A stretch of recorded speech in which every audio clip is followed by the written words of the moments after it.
I'm not going to waste anybody's time by doing any sort of unboxing part of this video. I'll show you how I'm going to set it up. We'll take some pictures and video, hopefully of some wildlife, and then we'll assess the quality of the pictures and how the camera performed. It's pointing too far up in the air, so we'll just take a little stick, put it behind there. Now the camera is angled slightly down, so the point where we're going to be taking pictures is probably about 5 meters away, maybe it's 4 meters. Too close and it'll be too blurry. Too far away and it won't make for a very good video. Okay, so once it's set in position, you can open it up,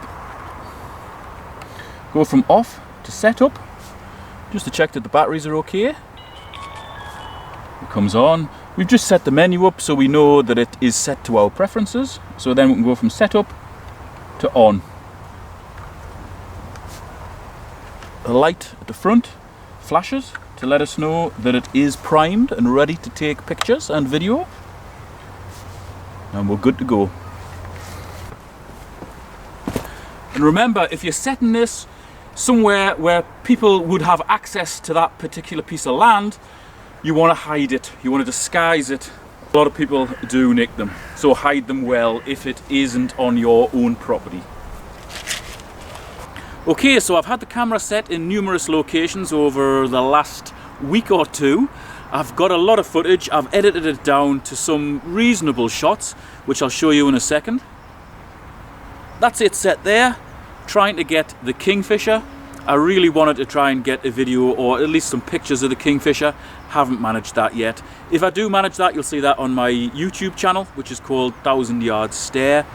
That's where I'm going to be uploading all my Gamecam videos. This has performed quite well, so check out this footage.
It says it's HD, and you know, some people swear that it's HD, but I don't think it is. It's probably, well, it's nearer 720, possibly a little bit less.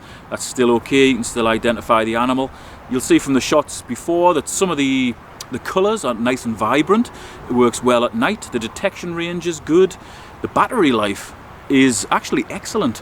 I think of all the cams that I've got, and I've got about 8 or 9 now, the battery life on this one is way better than any of the other ones. I've taken approximately 750 30-second clips, and the battery indicator has hardly moved. This thing will last for months and months and months, and that's really good to know because I intend setting this one in some pretty remote places and leaving it there for many months.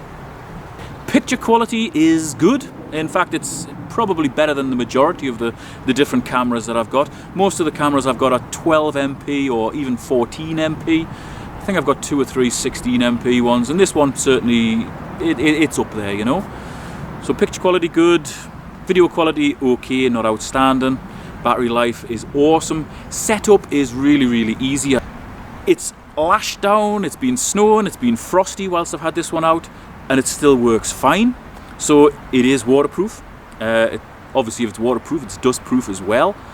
It doesn't seem to spook the animals, which is good. The ability to take a 64 gig memory card is also a really good bonus because, as I mentioned, I'm going to set this one right out in the wilds and it'll be there for a hell of a long time. I want to fill up a full card with footage. So would I recommend this one? Yes, absolutely. The performance is very good, the build quality is good, the ease of access is good, the ability to take 64 gig memory card is really useful, and the battery life is outstanding.